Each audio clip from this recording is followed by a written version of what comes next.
नमस्कार दोस्तों, भारतीय उष्णकटिबंधीय मौसम विज्ञान संस्थान के शोधकर्ताओं ने एक नया शोध पत्र जारी किया है। इसमें बताया गया है कि जो आज के 4000 साल पहले जो सिंधु घाटी सभ्यता का जो पतन हुआ है उसका जो मेन रीजन रहा है जलवायु के उतार चढ़ाव के कारण ही ये समाप्त हुई है। यह रिपोर्ट सिर्फ यह नहीं बताती है कि जो सिंधु घाटी सभ्यता है इसका पतन कैसे हुआ है, बल्कि यह भी बताती है, आगाह भी करती है कि जिस तरीके से जलवायु परिवर्तन वर्तमान में हो रहा है तो जो वर्तमान की सभ्यताएं हैं सिंधु घाटी सभ्यता की तरह कहीं यह भी समाप्त न हो जाए।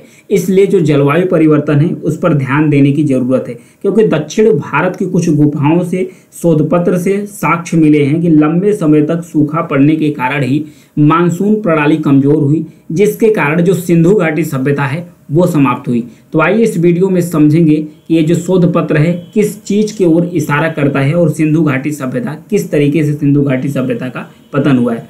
दुनिया जलवायु परिवर्तन के जो संभावित खतरा है उस पर बात तो कर रही है, लेकिन इससे निपटने के लिए जो पर्याप्त कदम होता है वो नहीं उठा रही है। जबकि एक नया रिसर्च रिपोर्ट यह कहता है कि जलवायु परिवर्तन ने ही सिंधु घाटी जैसी महान सभ्यता का विनाश का कारण बना है। सिंधु घाटी सभ्यता के पतन पर एक और शोध पत्र में महत्वपूर्ण जानकारी सामने आई है कि भारतीय जो उष्णकटिबंधीय मौसम विज्ञान के संस्थान है IITM शोधकर्ताओं ने पाया कि जो आज के 4000 साल पहले सिंधु घाटी सभ्यता का जो पतन हुआ था वो जलवायु के उतार और चढ़ाव के कारण ही हुआ है। तो आज जो जलवायु परिवर्तन हो रहा है वो भी मानसून को कई तरीके से प्रभावित करता है। इस रिसर्च रिपोर्ट में बताया गया है कि जो दक्षिण भारत की कुछ गुफाएं हैं, एक दो गुफाओं का नाम लिया गया है, जिसमें एक है गुप्तेश्वर गुफा है और दूसरी है यहाँ पर कडप्पा की गुफा है। इन गुफाओं से कुछ साक्ष्य मिले हैं। इन साक्ष्य से पता चला है कि लंबे समय तक सूखे की एक श्रृंखला चलती रही है, जिसके कारण जो सिंधु घाटी सभ्यता है इसमें मानसून की जो प्रणाली है ये कमज़ोर हो गई, जिसके कारण जो सूखा है उसके हालात देखने को मिले हैं। आज के करीब 7000 साल पहले क्लाइमेट रिकॉर्ड सामने आया था। इससे इस क्षेत्र का जो पिछला जलवायु परिवर्तन है उसके बारे में विस्तृत जानकारी मिली थी। उसके निष्कर्षों से पता चला कि लगभग 4200 साल पहले जो सौर विकिरण है ये लगातार कम होता चला गया। जो एल नीनो की घटना है जो मौसम को प्रभावित करता है ये घटनाएं लगातार बढ़ती चली गई। प्लस जो ITCZ है, ITCZ यानी कि इंटर ट्रॉपिकल कन्वर्जेंस जोन्स, जो कन्वर्जेंस जोन है ये लगातार दक्षिण भारत की तरफ धीरे धीरे शिफ्ट होता चला गया। जो ITCZ है ये होता क्या है, बेसिकली ये जो लो प्रेशर्स होता है, लो प्रेशर्स का एक बेल्ट होता है।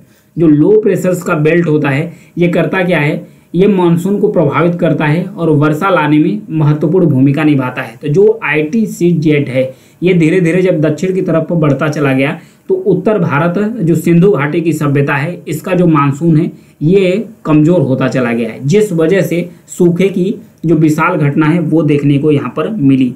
फिर उसके बाद IITM के जो प्रमुख शोधकर्ता हैं जिनका नाम है नवीन गांधी, इन्होंने कहा कि एक दिलचस्प बात इन्होंने बताया, आज हम मानसून को प्रभावित करने वाला जो क्लाइमेट पैटर्न्स यानी कि जो क्लाइमेट का जो प्रतिरूप है वो देख रहे हैं वे हजारों साल पहले भी मौजूद थे, जिन्होंने पूरी सभ्यताओं का जो भाग्य है उसको आकार दिया था।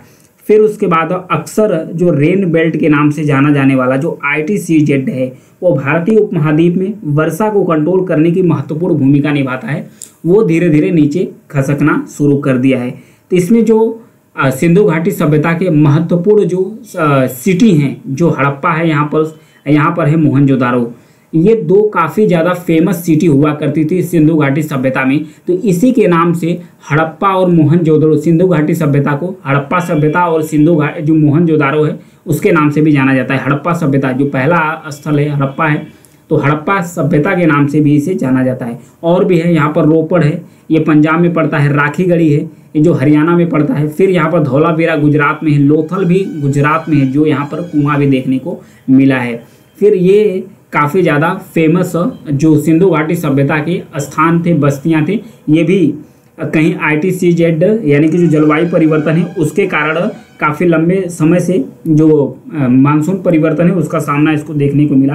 क्लाइमेट के साथ जो IOD है, IOD मतलब कि इंडियन ओशन डाइपोल्स है, और जो एल नीनो की घटना है, इसके कारण तो खराब मानसून होता ही है, प्लस जो IOD है, इंडियन ओशन डाइपोल्स है, ये अगर पॉजिटिव है तो भारतीय उपमहाद्वीप में वर्षा देखने को मिलता है। ये अगर लगातार निगेटिव है, यानी कि जो इंडियन ओशन डाइपोल है ये माइनस में है, तो भारतीय जो मानसून है ये कमज़ोर पड़ता है, तो वहाँ पर सूखा की घटना देखने को मिल सकती है।